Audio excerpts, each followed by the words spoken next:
Marketing management unit 4 explanation consumer and industrial markets. First question, ఇది introduction of this lesson.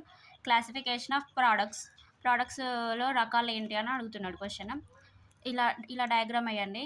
Based on durability and tangibility, based on consumer goods, based on industrial goods.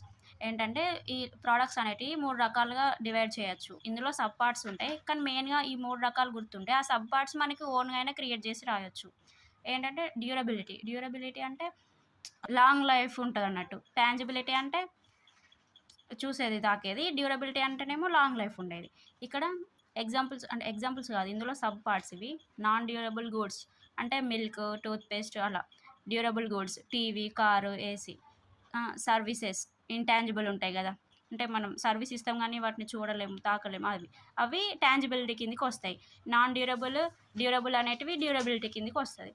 Next, based on consumer goods behaviour. Convenience goods అంటే రెగ్యులర్గా purchase చేసేటివి. అవి మనకి కన్విన్స్గా ఉంటాయి, అవి యూస్ఫుల్గా ఉంటాయి అన్నట్టు. Shopping goods and speciality goods అంటే బ్రాండ్. షాపింగ్ గూడ్స్ అంటే క్వాలిటీ కంపేర్ చేసి మనం బై చేస్తాం కదా, అది షాపింగ్ గూడ్స్ అవుతాయి. అన్సార్ట్ గూడ్స్ అంటే నాట్ బయింగ్, అంటే వీటిని బై చేయడానికి ఇష్టపడరు అన్నట్టు, అంటే మోస్ట్ ప్రిఫరబుల్ గూడ్స్ కాదు అన్నట్టు అవి. Next, based on industrial goods. Material and parts, capital items. Materials, రా మెటీరియల్స్ కానీ, ఒక కార్ కంపెనీకి స్టీల్ ఐటమ్స్ కానీ అలా పార్ట్స్ ఉంటాయి కదా, అవి. క్యాపిటల్ ఐటమ్స్ అంటే ఇన్స్టాలేషన్ ఛార్జెస్, ఎక్విప్మెంట్ ఛార్జెస్, అవన్నీ వస్తాయి. నెక్స్ట్ ఇవి 3 మెయిన్గా: durability and tangibility, consumer goods, industrial goods. ఈ 3 గుర్తుంటే దాంట్లో సబ్ పార్ట్స్ ఈజీగా గుర్తొస్తాయి. Next, Maslow's theory, second question. ఇది మనకు ఎంఓబీలో ఉంటుంది, ఎంఓబీ సబ్జెక్ట్లో మొన్న చదువుకున్నదే. సో ఒకసారి చూసుకోండి. ఫస్ట్, ఫిజియోలాజికల్ నీడ్స్, ఇది మెయిన్ ఇంపార్టెంట్, ఎందుకంటే ఇవి లేకుండా మనం ఏం చేయలేము. అంటే ఫిజియోలాజికల్ అంటే ఫుడ్, వాటర్, షెల్టర్ అలాంటిది. అందుకే ఇక్కడ ఏరియా అనేది ఎక్కువ ఇచ్చిన అన్నట్టు, అందుకే ఈ పిరమిడ్లో ఫస్ట్ ప్లేస్ అన్నట్టు ఇది. నెక్స్ట్, సేఫ్టీ నీడ్స్, సెక్యూరిటీ అన్నట్టు. Social needs, social connections, emotions. Esteem needs అంటే సెల్ఫ్ కాన్ఫిడెన్స్, సెల్ఫ్ ఎస్టీమ్ అంటారు కదా. సెల్ఫ్ యాక్చువలైజేషన్ అంటే నీలో ఉన్న పొటెన్షియాలిటీ నువ్వు గుర్తించడం అన్నట్టు, అది మాస్లోస్ థియరీ. ఇది మీకు తెలుసు అని షార్ట్గా ఎక్స్ప్లెయిన్ చేశాను. Next, factors effecting consumer behaviour. ఇందులో ఇలా డయాగ్రామ్ వేయండి. ఫస్ట్, సైకలాజికల్ ఫ్యాక్టర్స్, సేమ్ ఇందాక మాస్లోస్ థియరీ లాగానే. పర్సెప్షన్, మోటివేషన్, యాటిట్యూడ్, అంటే ఒక మనిషి ఆలోచన విధానాన్ని తెలుసుకోవడానికి కన్జ్యూమర్ బిహేవియర్ అనేది యూజ్ అవుతుంది. సోషల్ ఫ్యాక్టర్స్ అంటే ఫ్యామిలీ, గ్రూప్స్, సోషల్ కనెక్షన్స్, అలా. Personal factors, individual characters like age, life style, personality. ఇక్కడ ఏంటంటే కన్జ్యూమర్ బిహేవియర్ ఒక కంపెనీకి ఎలా తెలుస్తుంది, వాళ్ళ ఆలోచనలు అంటే వాళ్ళ సైకలాజికల్ ఫ్యాక్టర్స్, వాళ్ళ యాటిట్యూడ్స్ కానీ, అంటే వాళ్ళు ఎలా ఎలా కనెక్ట్ అవుతారు వేరే వాళ్ళతోటి, అది తెలుసుకొని నెక్స్ట్ టైం విజిట్ చేసినప్పుడు వాళ్ళతో మంచి రిలేషన్షిప్ మెయింటైన్ చేస్తారు, ఆ సోషల్ ఫ్యాక్టర్స్. పర్సనల్ అంటే ఇండివిజువల్గా, అది ఫ్యాక్టర్స్ ఎఫెక్టింగ్ కన్జ్యూమర్ బిహేవియర్. అందులోనే 7 O's ఆఫ్ బయింగ్ డెసిషన్ అని ఉంటుంది. ఒకవేళ ఈ క్వశ్చన్ 2 మార్క్స్కి అడిగితే ఓన్లీ ఇలా రాయండి. 8 మార్క్స్కి అడిగినా కూడా ఇది రాసి 7 O's ఆఫ్ బయింగ్ డెసిషన్ కూడా రాయండి. 7 O's of buying decision separate question కూడా అడగచ్చు. సో ఇది కూడా ఒకసారి చూసుకోండి, ఈజీగానే ఉంటుంది. ఫస్ట్, 7 O's అంటే ఓతో స్టార్ట్ అయ్యేటి 7 ఉంటాయంట ప్రిన్సిపల్స్. అవి ఏంటంటే, ఫస్ట్, ఆక్యుపెంట్స్ అంటే who is consumer or customer, ఎవరు కొనడానికి ఉన్నారు ఆ ప్రోడక్ట్ అనేది ఆక్యుపెంట్స్. ఎవరైతే ఆక్యుపై చేసుకుంటారో వాళ్ళని ఆక్యుపెంట్స్ అంటారు. ఆబ్జెక్ట్స్ అంటే వాట్ టు బై, ఏం కొనాలనుకుంటున్నారు. ఆబ్జెక్టివ్, వై టు బై అంటే ఎందుకు కొనాలనుకుంటున్నారు, దానికి కొనడం వల్ల వాళ్ళకి యూజ్ ఏంటి. అకేషన్, వెన్ టు బై, ఎప్పుడు కొనాలనుకుంటున్నారు. అవుట్లెట్, వేర్ టు బై, ఎక్కడ కొనాలనుకుంటున్నారు. ఆపరేషన్స్, హౌ టు బై, ఎలా కొనాలనుకుంటున్నారు. ఆర్గనైజేషన్స్, హూ ఈజ్ ఇన్వాల్వ్డ్, అంటే మేనేజ్మెంట్లో ఎవరెవరు ఉంటారు. సో ఇది 7 O's ఆఫ్ బయింగ్ డెసిషన్. ఒకసారి చూసుకోండి, ఈజీగా ఉంది కదా. నేను షార్ట్కట్గా చెప్పేశాను, మీకు అర్థమైంది అనుకుంటున్నా. Next, 4th question, adoption process and stages of adoption process. First, adoption process definition రాయండి. నెక్స్ట్, స్టేజెస్ అని పెట్టి హెడ్డింగ్ పెట్టి ఇలా ఇట్లా డౌన్ యారోస్ ఇచ్చుకుంటూ రాయండి. మనకి ఎప్పుడు కానీ స్టెప్స్ క్వశ్చన్ అయినా, స్టేజెస్ క్వశ్చన్ అయినా, అలా ప్రాసెస్ క్వశ్చన్ అయినా అలా వస్తాయి. ఇట్లా డౌన్ యారోస్ ఇచ్చుకుంటూ వస్తే ఒకదాని తర్వాత ఒకటి అన్నట్టు, అంటే అప్వర్డ్ టు డౌన్వర్డ్ డైరెక్షన్గా వస్తుంది అన్నట్టు meaning. First, definition. The product adoption process is how a consumer decides to accept and use a new product continuously. Adoption process అంటే కొత్త కొత్త ప్రోడక్ట్స్ వచ్చినప్పుడు ఒక కస్టమర్ ఎలా రిసీవ్ చేసుకొని దాన్ని ఎలా యూజ్ చేసుకుంటున్నాడు, దాన్ని యాక్సెప్ట్ చేస్తున్నాడా లేదా అనేది అడాప్షన్ ప్రాసెస్ చెప్తుందంట. అందులో స్టేజెస్ ఏంటంటే అవేర్నెస్. అవేర్నెస్ అంటే ఒక ప్రోడక్ట్ మార్కెట్లోకి రిలీజ్ అయినప్పుడు దాని గురించి తెలిసి ఉండడం. కాంప్రహెన్షన్ అంటే ఆ ప్రోడక్ట్ యూజెస్ ఏంటి, అది దేనికి పనికొస్తుంది, అసలు ఎందుకు ప్రిపేర్ చేసిళ్ళు, మెయిన్ మోటో ఏంటి అనేది ఒక కస్టమర్ అర్థం చేసుకోవడం. అది కాంప్రహెన్షన్. ఇక్కడ సైడ్‌కి పాయింట్స్ రాసిన మీకు నేను నా ఎక్స్‌ప్లనేషన్ అర్థం కాకపోయినా ఇది చదివితే మీకు అర్థమవుతది. యాటిట్యూడ్. యాటిట్యూడ్ అంటే పాజిటివ్ ఆర్ నెగెటివ్ అంటే ఫీలింగ్ అన్నట్టు వాళ్ళ ఒపీనియన్ ఆ ప్రోడక్ట్ మీద. ఈ ప్రోడక్ట్ వల్ల యూజా లేదా అనేది.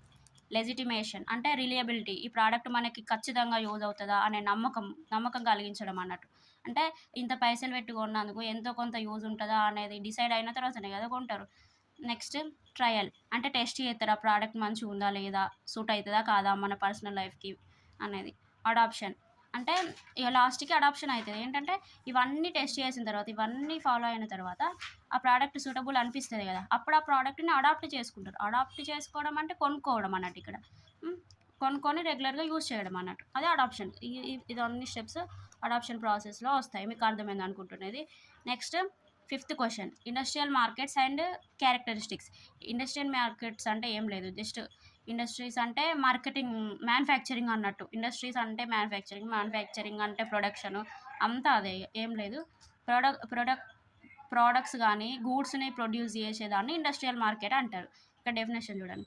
And industrial market is where company or organization buy goods and services to use in producing other products, run their operations or resale. ఒక ప్రోడక్ట్ని మ్యానుఫ్యాక్చర్ చేయడానికి దానికి సంబంధించిన రా మెటీరియల్స్ కొని ఆ ప్రోడక్ట్స్ మ్యానుఫ్యాక్చర్ చేయడం, లేకపోతే డే టు డే ఆపరేషన్స్కి రన్ చేయడం, లేకపోతే రీసేల్ చేయడానికి ఈ ఇండస్ట్రియల్ మార్కెట్ అనేది యూజ్ అవుతుందంట. Next characteristics of industrial markets. ఈ డయాగ్రామ్ మీకు గుర్తుంటే వేయండి, లేకపోతే జస్ట్ థియరీ రాసేసి రండి. First one purchasing power.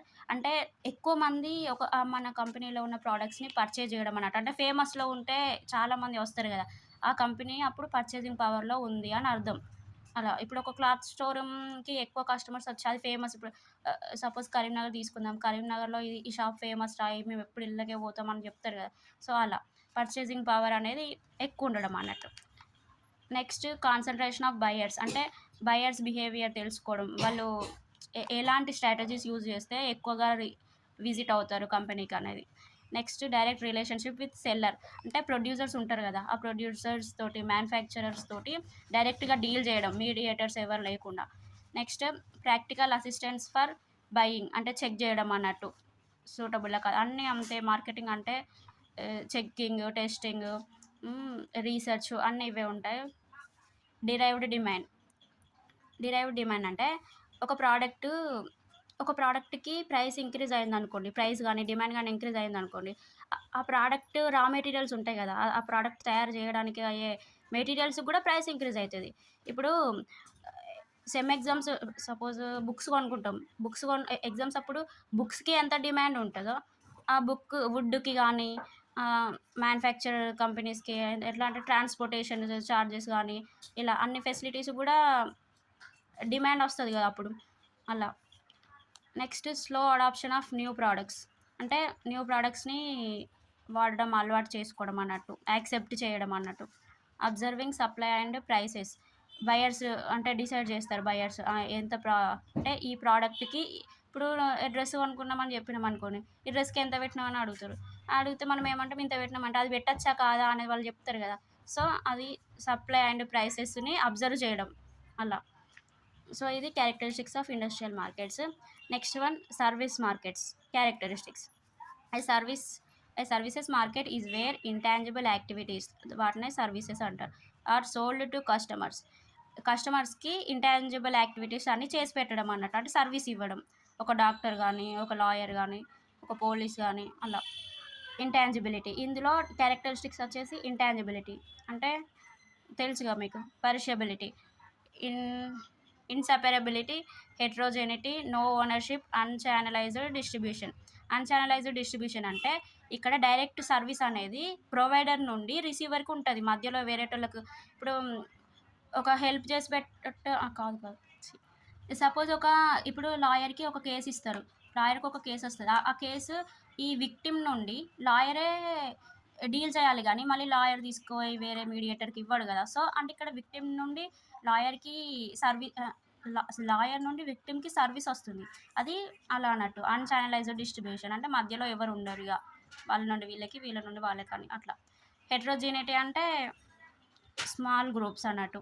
No ownership పర్టిక్యులర్‌గా ఓనర్‌షిప్ అనేది ఏముండదు. ఇంటాంజిబిలిటీ అంటే తెలుసు. పెరిషబిలిటీ అంటే లాంగ్ టర్మ్ కాదు షార్ట్ టర్మ్ ఇలా. ఇది సర్వీస్ మార్కెట్ క్యారెక్టరిస్టిక్స్ ఒకసారి చూసుకోండి. ICT use of ICT in service marketing.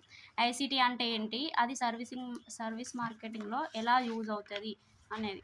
ICT stands for information and communications technology. In service marketing, ICT means using digital tools to manage and improve how services are promoted and delivered to customers. ICT అంటే information communication technology అంట.